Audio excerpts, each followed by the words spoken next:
I will share a little story with you that will hopefully show you that you should not limit yourself in what you want to do, and you should definitely tell the difference between a belief, a fact, and an opinion.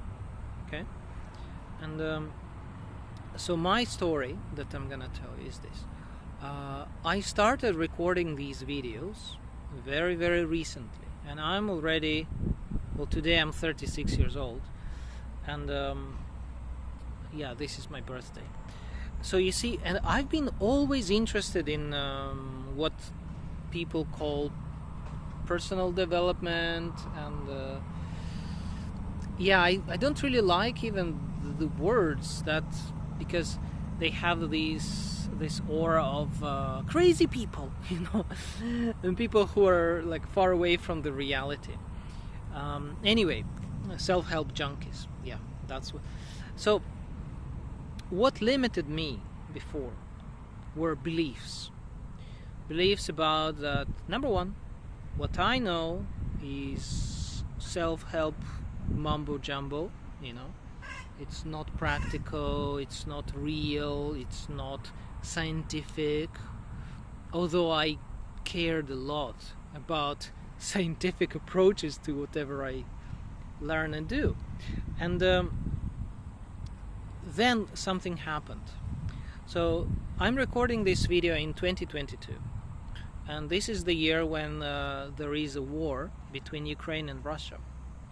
And because of this war, there are many refugees, and some of the refugees end up in Japan, where I am. And because there aren't so many Ukrainians in Japan, we are often asked to help other refugees. And because, look at that, bird is the word.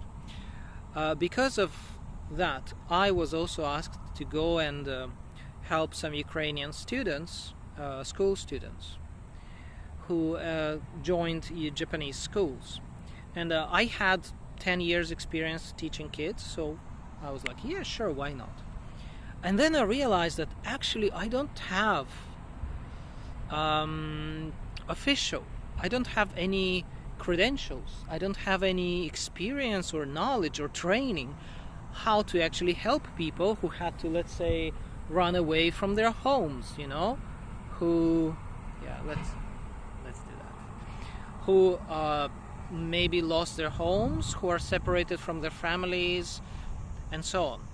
And so then what happened is I contacted a NPO, non-profit, and together we organized a training for people like me, for volunteers who go to these schools and help children.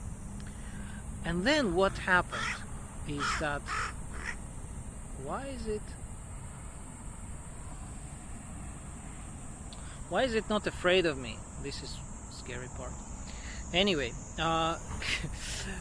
and so then in this training, what I found out is that quite a lot of my know-how not only matches the official psychological training, but sometimes my approaches are even better, and they work better because they're simpler, because I am a simple person, you know. I don't have the training, I just do things and then figure out what works, and when things work, then I'm like, okay, let's keep that. For example, there is one really famous approach to breathing, okay? It's called mindfulness. Mindfulness is a whole area of knowledge. And one of the breathing mindfulness exercises is to breathe. When you inhale, you say to yourself, inhale. Well, you do it through your nose, but you get the point, right? And then when you exhale, you say to yourself in your mind, exhale. Okay, so exhale.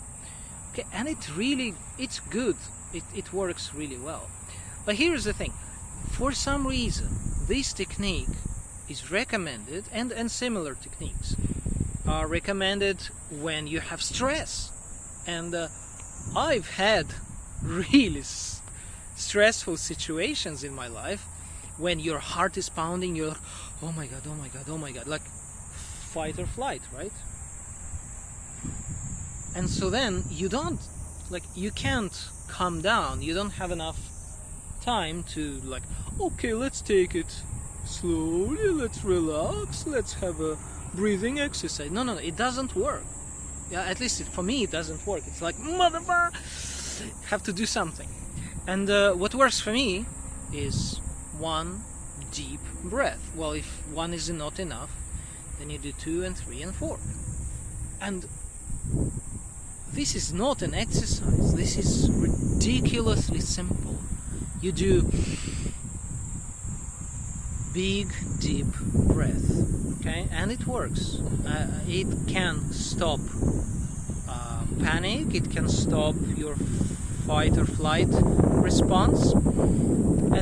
And there were many things like that during that training that I found out that, oh my god, what I do, what I have been doing all my life, and why I am reasonably happy despite all of the bad things that would break other people.